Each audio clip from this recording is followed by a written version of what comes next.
Selamat malam Bapak Ibu dan anak-anak terkasih.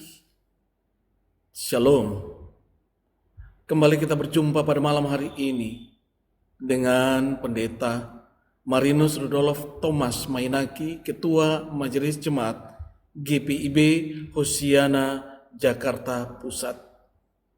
Bersama kita akan mendengarkan firman Tuhan, dan firman Tuhan berdasarkan Keluaran pasal 23 ayat 27 hingga ayat 33. Saudara, sebelumnya mari kita berdoa. Ya Tuhan, Bapa kami dalam sorga, Engkaulah yang maha baik, yang selalu memelihara kami hari lepas hari. Pada malam hari ini kami hendak mendengarkan firman-Mu. Tolonglah kami dengan kuasa Roh-Mu yang kudus, untuk kami dapat memahami di saat membaca dan merenungkan firman-Mu. Di dalam dan melalui Yesus Kristus kami berdoa dan mengucapkan syukur. Amin. Saudara, Keluaran pasal 23 ayat 27 sampai ayat 33 menyatakan, "Kegentaran terhadapku akan kukirim mendahului engkau. Aku akan mengacaukan semua bangsa yang kau datangi, dan aku akan membuat semua musuhmu berbalik dari engkau. Aku juga akan melepaskan tawon ganas mendahului engkau, sehingga binatang itu menghalau orang Hewi, orang Kanaan, dan orang Het itu dari hadapanmu. Tetapi aku tidak akan menghalau mereka dari hadapanmu dalam 1 tahun, supaya tanah tidak terlantar dan binatang liar tidak bertambah banyak sampai mengancammu. Aku akan menghalau mereka berangsur-angsur dari hadapanmu, sampai engkau beranak cucu dan engkau dapat menduduki negeri itu. Aku akan menentukan batas wilayah dari laut Teberau sampai laut Filistin, dan dari padang gurun sampai sungai Efrat. Sebab aku akan menyerahkan penduduk negeri itu ke dalam tanganmu, sehingga engkau menghalau mereka dari hadapanmu. Janganlah mengikat perjanjian dengan mereka, atau dengan ilah-ilah mereka. Mereka tidak boleh menetap di negerimu, supaya mereka jangan membuat engkau berdosa kepadaku dengan beribadah kepada ilah-ilah mereka, sebab hal itu menjadi jerat bagimu." Demikianlah pembacaan Alkitab. Terpujilah Yesus Kristus. Saudara, Bapak Ibu yang saya kasihi dalam Tuhan Yesus Kristus, pilih mana? Saudara ditakuti oleh orang, atau saudara dikasihi oleh orang?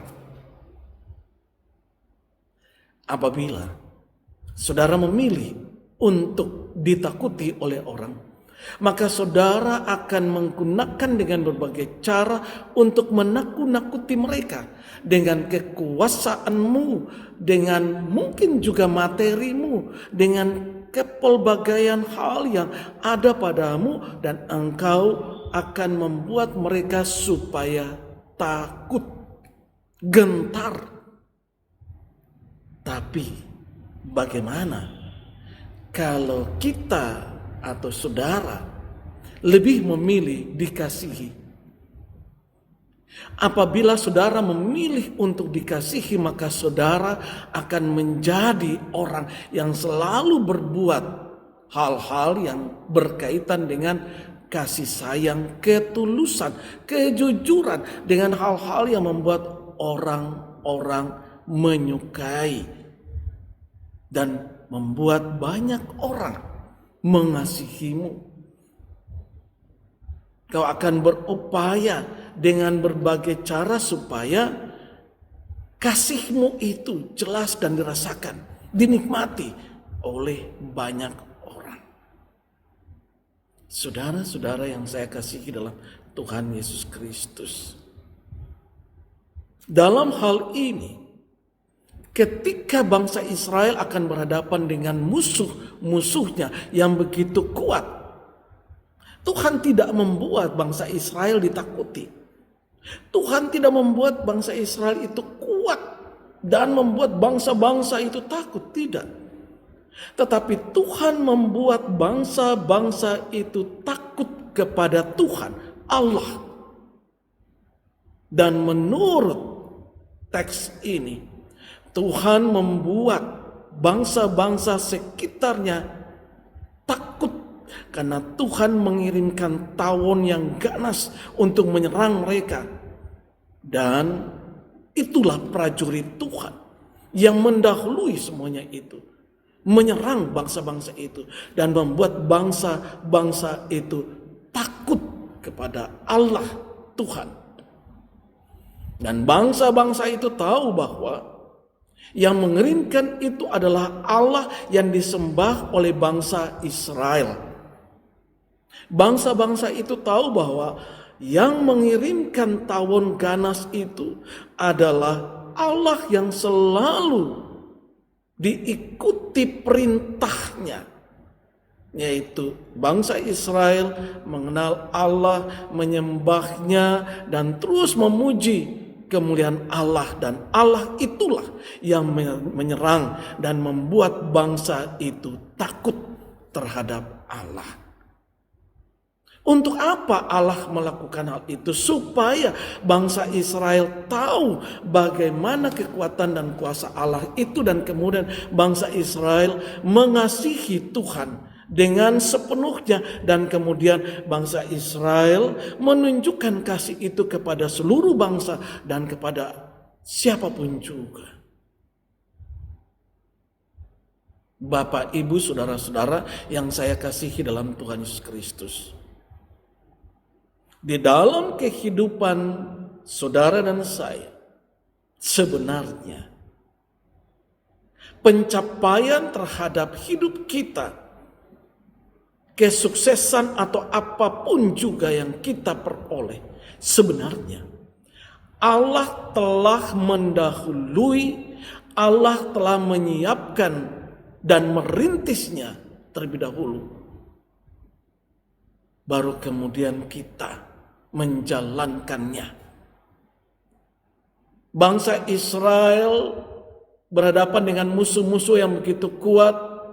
Kemudian Allah mendahuluinya dengan mengirimkan tawon-tawon ganas dan membuat mereka menjadi lemah. Baru bangsa Israel tinggal menuntaskannya atau menyelesaikannya. Hal ini menjadi satu refleksi untuk kita bahwa sebagaimana Allah telah melakukan kepada bangsa Israel, mendahului segala perkara, kemudian Israel menuntaskannya dan menyelesaikannya, maka demikianlah kehidupan saudara dan saya, bahwa apapun juga yang kita capai, Allah telah mendahuluinya melalui Kristus. Allah dengan penuh kasih memberikan semua apa yang Allah miliki, dan kemudian kita tinggal mengerjakannya dan menyelesaikannya. Apabila segala pengerjaan yang kemudian kita rasakan bahwa itu adalah kekuatan, kuasa, kemampuan kita, sadar, cepat-cepat menyadari bahwa sebenarnya bukan kekuatan dan kemampuan kita semata, tetapi karena Allah telah merintis dan melakukan segala sesuatu sehingga kita tinggal menyelesaikan dan menuntaskannya. Saudara, Allah telah mendahului melalui Yesus dengan kasih karunia-Nya, keselamatan, penebusannya, dan kini sebagai gereja tinggal menuntaskannya, menyelesaikannya dengan perkara-perkara dan buah-buah kasih. Demikianlah renungan kita pada hari ini, pada saat ini, pada malam hari ini, Selasa 29 Juli 2025. Tuhan Yesus memberkati saudara dan saya. Amin. Mari berdoa.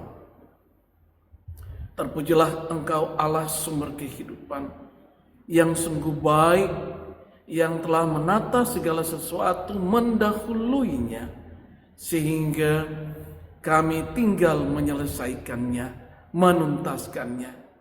Kami sebagai gereja Tuhan patut melakukan perkara-perkara kasih sesuai dengan rancangan-rancangan-Mu yang mendahului kesemuanya ini. Ya Yesus Tuhan Kepala Gereja, Bapa yang Maha Kudus, dengan Roh Kudus-Mu kami menyerahkan seluruh pelayanan kami dan malam hari ini kepadamu. Amin. Selamat malam, Tuhan Yesus memberkati saudara dan saya. Bye-bye.